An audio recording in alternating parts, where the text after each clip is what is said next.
फातिमा की रानी माँ, प्रभु यीशु की माँ, आसरा तू ही है माँ।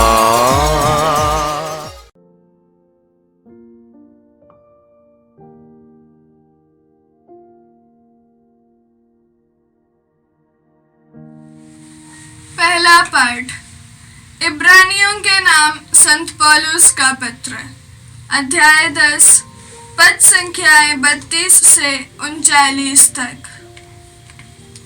उन बीते दिनों को याद कीजिए जब आप लोग ज्योति मिलने के तुरंत बाद दुखों के घोर संघर्ष का सामना करते हुए दृढ़ बने रहे।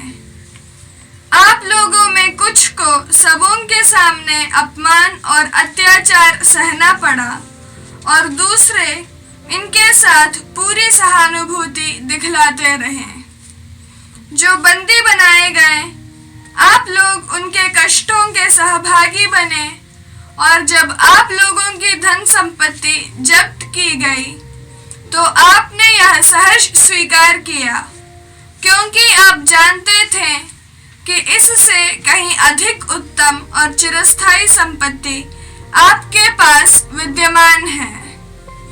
इसलिए आप लोग अपना भरोसा नहीं छोड़िए, इसका पुरस्कार महान है। आप लोगों को धैर्य की आवश्यकता है, जिससे ईश्वर की इच्छा पूरी करने के बाद आपको वह मिल जाए जिसकी प्रतिज्ञा ईश्वर कर चुका है। क्योंकि धर्म ग्रंथ यह कहता है, जो आने वाला है वह थोड़े ही समय बाद आएगा, वह देर नहीं करेगा। मेरा धार्मिक भक्त अपने विश्वास के कारण जीवन प्राप्त करेगा। किंतु यदि कोई पीछे हट जाए तो मैं उस पर प्रसन्न नहीं होऊंगा।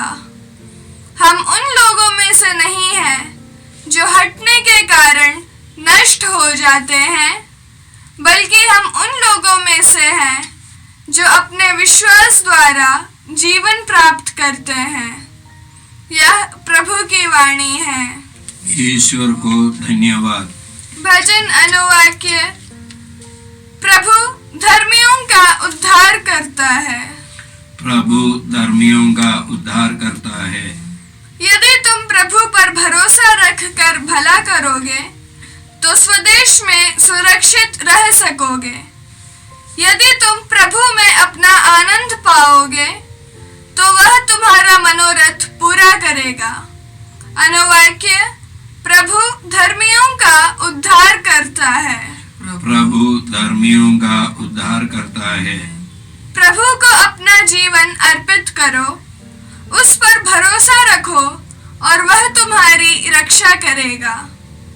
तुम्हारी धार्मिकता उषा की तरह चमकेगी, तुम्हारा न्याय दिन के प्रकाश की तरह प्रकट हो जाएगा। अनुवाक्य। प्रभु धर्मियों का उद्धार करता है। प्रभु धर्मियों का उद्धार करता है। प्रभु मनुष्य का पथ प्रदर्शन करता और अपने कृपा पात्र को संभालता है। वह मनुष्य ठोकर खाने के बाद भी नहीं गिरता, क्योंकि प्रभु उसका हाथ पकड़ता है। अनुवाक्य। प्रभु धर्मियों का उद्धार करता है। प्रभु धर्मियों का उद्धार करता है। प्रभु धर्मियों का उद्धार करता और संकट के समय उनकी रक्षा करता है। प्रभु उनकी सहायता करता और उन्हें बचाता है। वे प्रभु का आश्रय पाकर सुरक्षित रहते हैं। अनुवाक्य। प्रभु धर्मियों का उद्धार करता है। प्रभु धर्मियों का उद्धार करता है। जय घोष। अल्लेलुया। हे पिता, हे स्वर्ग और पृथ्वी के प्रभु, मैं तेरी स्तुति करता हूँ, क्योंकि तूने राज्य के रहस्यों को निरे बच्चों के लिए प्रकट किया है। अल्लेलुया। प्रभु आप लोगों के साथ हो और आपकी आत्मा के साथ संत मार्कुस के अनुसार पवित्र सुसमाचार। हे प्रभु तेरी महिमा हो। अध्याय 4 पद संज्ञाएं 26 से 34 तक।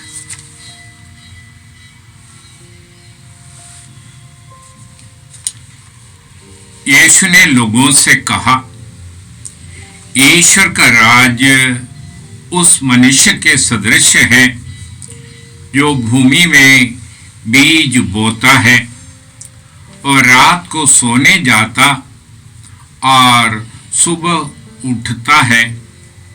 बीज उगता है और बढ़ता जाता है, हालांकि उसे यह पता नहीं कि यह कैसे हो रहा है। भूमि अपनी आप फसल पैदा करती है, पहले अंकुर, फिर बाल और बाद में पूरा दाना। फसल तैयार होते ही वह हंसिया चलाने लगता है क्योंकि कटनी का समय आ गया है। यीशु ने कहा, हम ईश्वर के राज्य की तुलना किससे करें? हम किस दृष्टांत द्वारा उसका निरूपण करें? वे राई के दाने के सदृश है। मिट्टी में बोते समय वह दुनिया के सबसे छोटा दाना है, परंतु बाद में बढ़ते बढ़ते वह सब पौधों में से बड़ा हो जाता है और उसमें इतनी बड़ी बड़ी डालियां निकल आती है कि आकाश के पक्षी उसकी छाया में बसेरा कर सकते हैं। वह इस प्रकार के बहुत से दृष्टांतों द्वारा लोगों को उनकी समझ के अनुसार सुसमाचार सुनाते थे। वह बिना दृष्टांत के लोगों से कुछ नहीं कहते थे, लेकिन एकांत में अपने शिष्यों को सब बातें समझाते थे। यह प्रभु के पवित्र सुसमाचार हैं। हे प्रभु तेरी स्तुति हो। प्रिय भाई बंधु,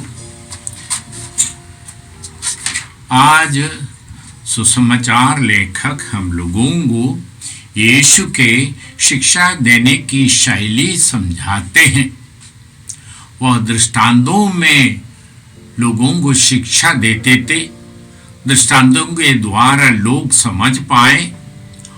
अगर शिष्य उन दृष्टांतों को गहराई से समझ नहीं पाते तो एकांत में यीशु उन लोगों को दृष्टांतों का अर्थ समझाया करते थे। आज प्रभु ईश्वर के राज्य की तुलना करते हैं।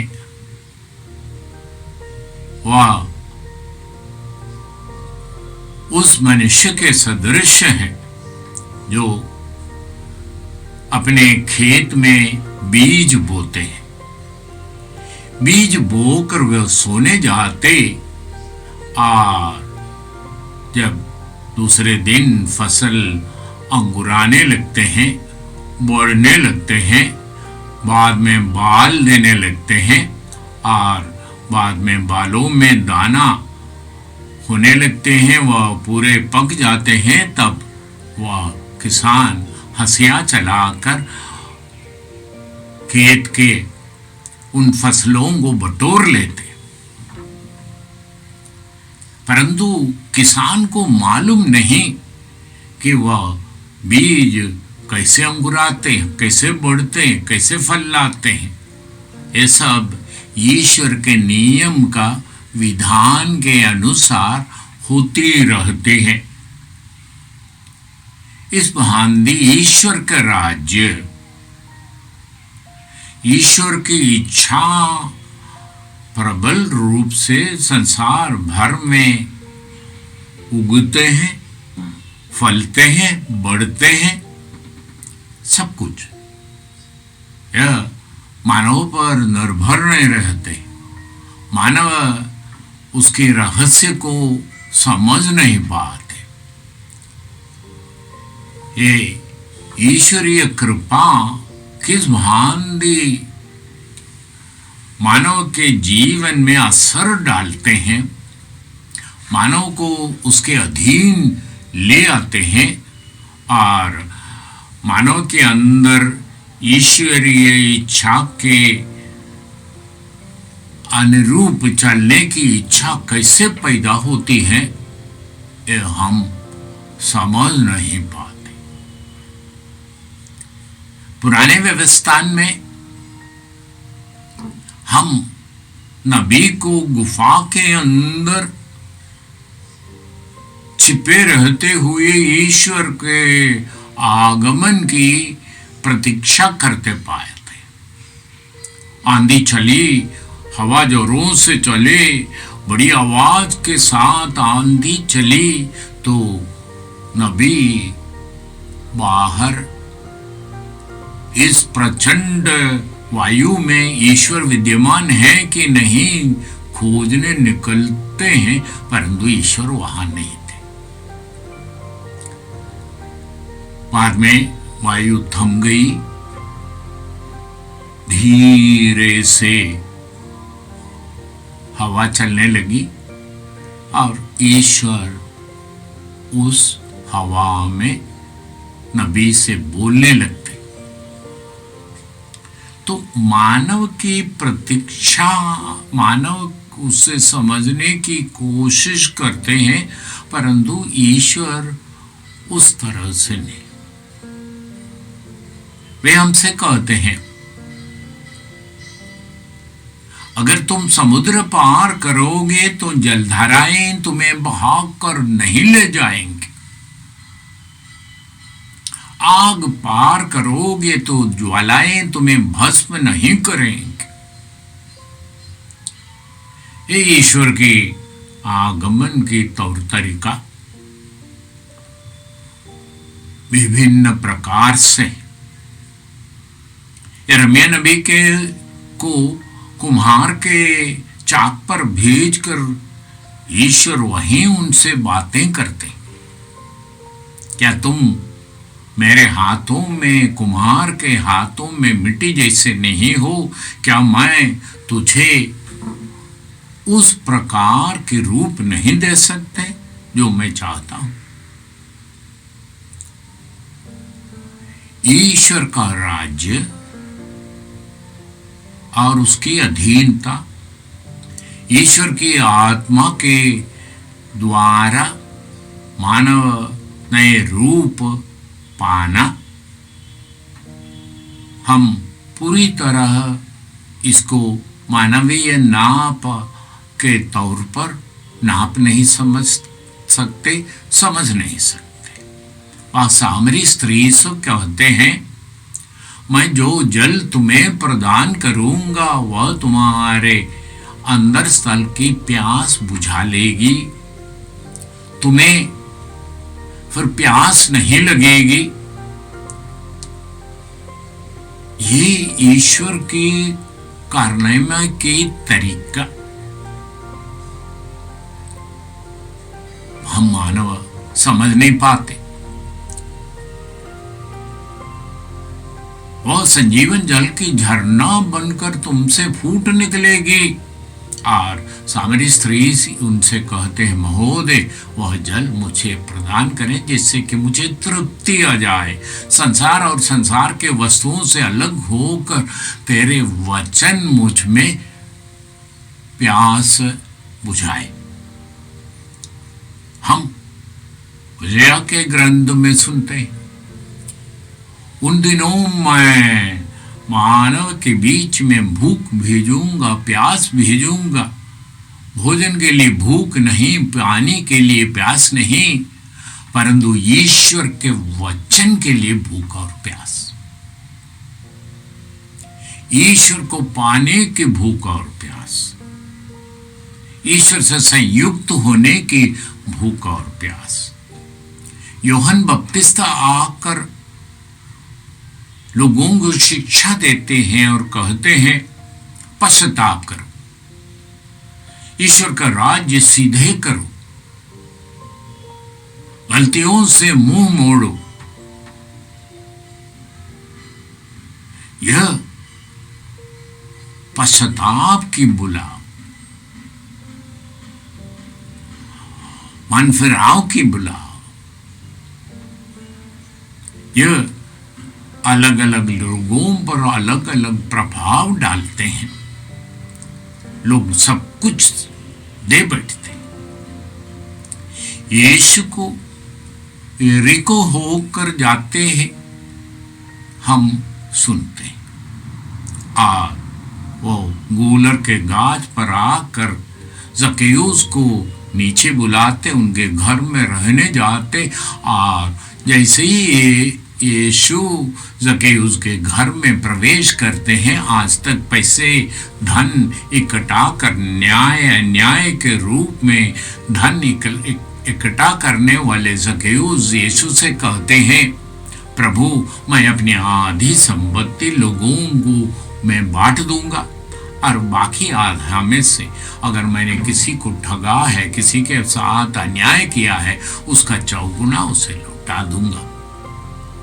ईश्वर का राज्य में वो नाकेदार जकेयूस कैसे प्रवेश करते, कैसे उदार बन जाते, यह मानव समझ नहीं पाते। दमिश्क के रास्ते पर निकल पड़ने वाले साउल नामक युवक को ईश्वर की इतनी प्रचंड ज्योति नीचे गिराते हैं, और बाद में अनन्यास के हाथ रखकर प्रार्थना करने पर उनके आंखों से छिलके जैसे कुछ गिर जाते, और तब वह जीवित ईश्वर को पाते और उनमें विश्वास करने लगते हैं। यह रहस्य भी हम समझ नहीं पाते। अनन्यास ने यीशु से कहा, प्रभु ये बहुत खतरनाक व्यक्ति है, ये आपके शिष्यों को प्रताड़ित करते हैं, उन्हें खींचकर बंदीगृह में डालते हैं। परंतु प्रभु उनसे कहते, मैं इनसे बहुत कुछ करवाना चाहता हूं, बहुत लोगों को ईश्वरीय राज्य में प्रवेश करने के लिए मैं इन्हें इस्तेमाल करना चाहता हूं। और बाद में हम पौलुस के ग्रंथों में पढ़ते हैं, मेरे लिए जीना ही यीशु है, मेरे लिए मरना ही यीशु है, मैं जल्दी से मरकर यीशु से संयुक्त होना चाहता हूं। ये परिवर्तन किस भांति हुआ? मानव के समझ के अनुसार या आज तक के मानव के हिसाब में हम उसकी राह पे निकाल नहीं सकते, परंतु ईश्वर का राज्य उस राई के दाने के समान है, जो बोने में सबसे छोटा बढ़कर बहुत बड़ा पौधा हो जाता, डालियां बढ़ती हैं और उसमें आकाश के पक्षियां बसेरा कर पाते। यीशु आज उस उपमा के द्वारा बताते हैं, ईश्वर अपनी कृपा को जीवन के झरने के रूप में लोगों की ओर निकालते हैं, और वो झरना लोगों को पवित्र करते हैं। यिर्मयाह नबी के ग्रंथ में जैसे हमने सुना कि